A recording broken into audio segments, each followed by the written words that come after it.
ये आकाशवाणी रायपुर है। प्रादेशिक समाचार बुलेटिन के साथ मैं रत्ना साहू। और अब पेश है आज के मुख्य समाचार।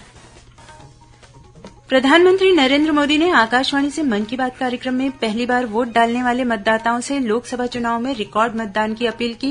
प्रधानमंत्री ने कोरबा जिले के सामुदायिक स्वास्थ्य केन्द्र पताड़ी में प्रधानमंत्री आयुष्मान भारत अधोसंरचना मिशन अंतर्गत निर्मित ब्लॉक पब्लिक हेल्थ यूनिट का वर्चुअल लोकार्पण किया।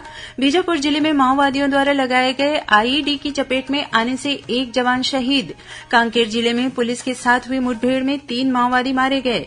और छत्तीसगढ़ के बहुचर्चित शराब घोटाला मामले में एसीबी और ईओडब्ल्यू ने बड़ी कार्रवाई करते हुए आज रायपुर और बिलासपुर में 14 लोगों के ठिकानों पर छापा मारा।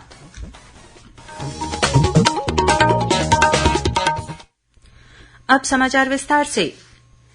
प्रधानमंत्री नरेंद्र मोदी ने पहली बार वोट डालने वाले मतदाताओं से लोकसभा चुनाव में रिकॉर्ड मतदान की अपील की है।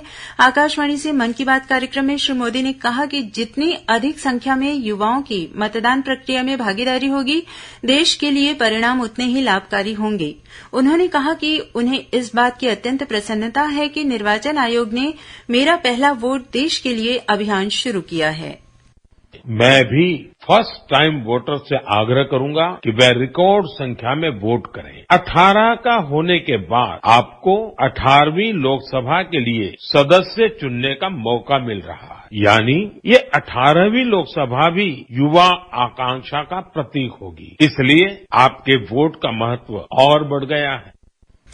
प्रधानमंत्री ने खेल, साहित्य, फिल्म उद्योग और सोशल मीडिया सहित देश के प्रभावशाली लोगों से इस अभियान में शामिल होने का आग्रह किया। श्री मोदी ने कहा कि देश में लोकसभा चुनाव का माहौल है। उन्होंने मार्च में आचार संहिता लागू होने की संभावना व्यक्त की। श्री मोदी ने कहा कि मन की बात कार्यक्रम जनता का, जनता के लिए और जनता द्वारा तैयार कार्यक्रम है। उन्होंने कहा कि आचार संहिता के कारण मन की बात कार्यक्रम अगले 3 महीने प्रसारित नहीं होगा। इसके बाद कार्यक्रम की 111वीं कड़ी में श्रोताओं से बातचीत होगी। उन्होंने श्रोताओं से मन की बात की पिछली कड़ियों से यूट्यूब शॉर्ट्स के रूप में छोटे वीडियो साझा करने का भी आग्रह किया। 8 मार्च को अंतर्राष्ट्रीय महिला दिवस का उल्लेख करते हुए श्री मोदी ने कहा कि यह विशेष दिन देश की विकास यात्रा में महिला शक्ति के योगदान को नमन करने का अवसर है। प्रधानमंत्री नरेंद्र मोदी ने आज कोरबा जिले के सामुदायिक स्वास्थ्य केन्द्र पताड़ी में प्रधानमंत्री आयुष्मान भारत अधोसंरचना मिशन अंतर्गत निर्मित ब्लॉक पब्लिक हेल्थ यूनिट का वर्चुअल लोकार्पण किया। कोरबा जिले में ग्रामीण क्षेत्रों में स्वास्थ्य सुविधाओं को और बेहतर बनाने के लिए ब्लॉक हेल्थ यूनिट का निर्माण कराया गया है।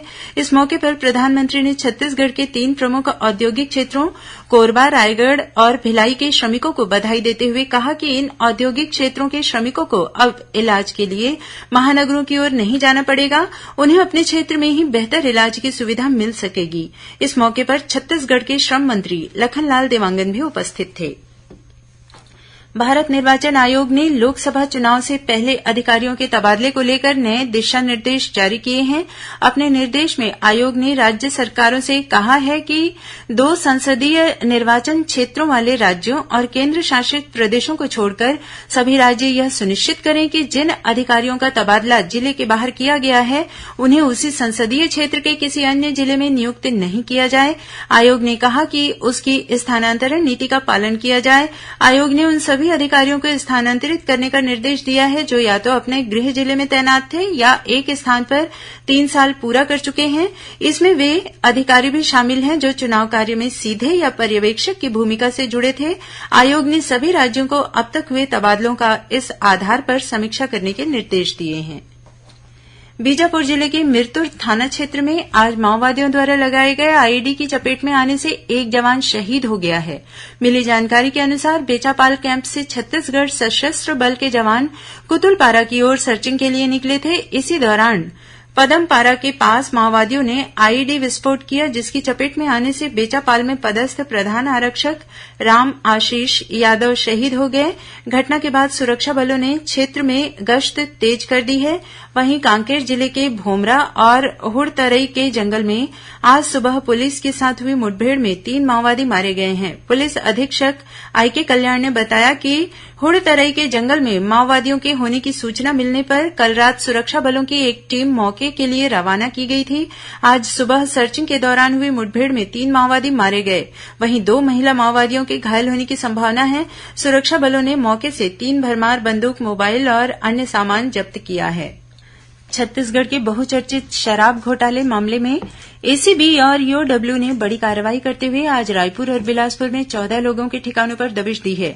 इनमें पूर्व मुख्य सचिव विवेक ढांड, पूर्व आईएएस अनिल टुटेजा, सरकारी शराब कंपनी के पूर्व एमडी अरुणपति त्रिपाठी, आबकारी अधिकारी सौरभ बख्शी, अशोक सिंह, अरविंद सिंह, सिद्धार्थ सिंघानिया और अनवर ढेबर के नाम शामिल हैं। साथ ही छत्तीसगढ़ के 3 डिस्टिलरी केडिया, वेलकम और भाटिया ग्रुप के ठिकानों पर भी ईओडब्ल्यू की टीम ने छापेमारी कर जांच शुरू की है। गौरतलब है कि शराब और कोयला घोटाला मामले में ईडी ने 2 पूर्व मंत्रियों, विधायकों समेत करीब 100 लोगों के खिलाफ नामजद एफआईआर दर्ज कराई थी, जिनमें पूर्व आबकारी मंत्री कवासी लखमा, खाद्य मंत्री अमरजीत भगत, पूर्व विधायक यूडी मिंज, गुलाब कमरो और शिशुपाल सोरी का नाम शामिल है। इसके अलावा 2 आईएएस, सेवानिवृत्त आईएएस समेत कांग्रेस कोषाध्यक्ष रामगोपाल अग्रवाल और अन्य नेताओं के नाम भी हैं। छत्तीसगढ़ में सार्वजनिक वितरण प्रणाली के अंतर्गत अब 15 मार्च तक ऑनलाइन राशन कार्डों का नवीनीकरण किया जा सकता है। मुख्यमंत्री विष्णुदेव साय ने आम नागरिकों की सुविधा को ध्यान रखते हुए राशन कार्ड नवीनीकरण की तारीख बढ़ाने के निर्देश दिए थे। पहले ऑनलाइन नवीनीकरण की अंतिम तिथि 25 फरवरी निर्धारित की गई थी। इस संबंध में खाद्य विभाग के संचालक जितेन्द्र शुक्ला ने सभी जिलों के कलेक्टरों को दिशा निर्देश जारी कर दिए हैं। महानदी पैरी और सोंढूर नदी के त्रिवेणी संगम में स्थित राजिम में कल राजिम कुंभ कल्प का शुभारंभ हुआ। इस बार राजिम कुंभ कल्प रामोत्सव के रूप में मनाया जा रहा है। शुभारंभ के मौके पर मंत्री बृजमोहन अग्रवाल, रामविचार नेताम सहित अनेक विधायक भी मौजूद थे। इस अवसर पर संस्कृति और धर्मस्व मंत्री श्री अग्रवाल ने कहा कि माघी पुन्नी मेला हमारे देश के हजारों लाखों साल का इतिहास है, परंतु इतिहास को समृद्ध बनाना हमारी जिम्मेदारी है। इसलिए राज्य सरकार ने संत महात्माओं के सुझाव पर इसके साथ में कल्प शब्द जोड़ा और अब राजिम कुंभ कल्प के रूप में यह आयोजन किया जा रहा है। श्री अग्रवाल ने कहा कि महाशिवरात्रि के शुभ अवसर पर कुंभ मेले का समापन होगा। इस मौके पर राजिम कुंभ कल्प में साध्वी प्रज्ञा भारती के साथ 11 पंडितों ने मंत्रोच्चारण कर महानदी की महाआरती की। वहीं प्रसिद्ध गायिका अनुराधा पौडवाल ने भजनों की शानदार प्रस्तुति दी। इसके अलावा नृत्य, नाटिका, गीतक दर्शन को दर्शकों ने खूब सराहा। वहीं गंगा आरती और दीपदान के साथ कल से सिरपुर महोत्सव भी शुरू हो गया है। सुप्रसिद्ध ऐतिहासिक नगरी में यह महोत्सव 3 दिनों तक चलेगा। सिरपुर महोत्सव में पहली बार गंधेश्वर महादेव मंदिर ट्रस्ट समिति और जिला प्रशासन के सहयोग से गंगा आरती की गई। महोत्सव में रोजाना शाम 4 बजे से रात्रि 10 बजे तक सांस्कृतिक आयोजन होंगे।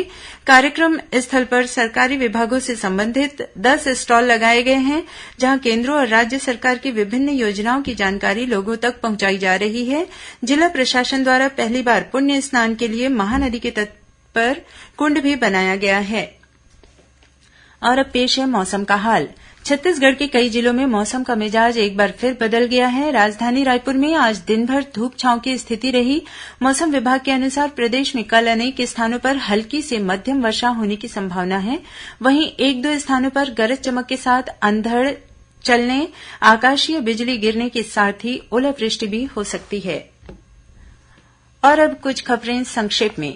राजधानी रायपुर के रेलवे स्टेशन से करीब 1300 श्रद्धालुओं को अयोध्या लेकर जा रही आस्था स्पेशल ट्रेन को कैबिनेट मंत्री बृजमोहन अग्रवाल ने हरी झंडी दिखाकर रवाना किया। रायपुर जिले के अभनपुर के खोरपा में कल शाकंभरी महोत्सव मनाया गया। महोत्सव में उपस्थित धर्मस्व मंत्री बृजमोहन अग्रवाल ने कोसरिया मरार पटेल समाज के भवन के लिए जमीन और 10 लाख रुपये देने की घोषणा की। बिलासपुर रेल मंडल के अंतर्गत शहडोल स्टेशन में सुधार कार्य की वजह से 29 फरवरी से 11 मार्च तक बिलासपुर इंदौर नर्मदा एक्सप्रेस, बिलासपुर भोपाल एक्सप्रेस, जबलपुर अंबिकापुर सहित कुछ एक्सप्रेस ट्रेन, मेमू पैसेंजर और स्पेशल पैसेंजर ट्रेनों का परिचालन प्रभावित रहेगा। जनसंपर्क विभाग द्वारा नवा रायपुर में let's collab Chhattisgarh creators meet up कार्यक्रम का आयोजन किया गया, जिसमें छत्तीसगढ़ के जाने माने सैकड़ों क्रिएटरों ने भाग लिया। कोरबा जिले के बालको थाना क्षेत्र के लालघाट में तेज रफ्तार ट्रेलर के चपेट में आने से मोटरसाइकिल सवार एक महिला की मौत हो गई, वहीं एक अन्य व्यक्ति गंभीर रूप से घायल हो गया है। और बिलासपुर पुलिस ने गांजा तस्करी के आरोप में 4 लोगों को गिरफ्तार किया है। उनके पास से करीब 45 किलो गांजा जब्त किया गया। वहीं राजनांदगांव जिले की बागनदी पुलिस ने गांजा तस्करी के मुख्य आरोपी को रायपुर जिले के मंदिर हसौद से गिरफ्तार कर जेल भेज दिया है। अंत में मुख्य समाचार एक बार फिर। प्रधानमंत्री नरेंद्र मोदी ने आकाशवाणी से मन की बात कार्यक्रम में पहली बार वोट डालने वाले मतदाताओं से लोकसभा चुनाव में रिकॉर्ड मतदान की अपील की। प्रधानमंत्री ने कोरबा जिले के सामुदायिक स्वास्थ्य केंद्र पताड़ी में प्रधानमंत्री आयुष्मान भारत अधोसंरचना मिशन अंतर्गत निर्मित ब्लॉक पब्लिक हेल्थ यूनिट का वर्चुअल लोकार्पण किया।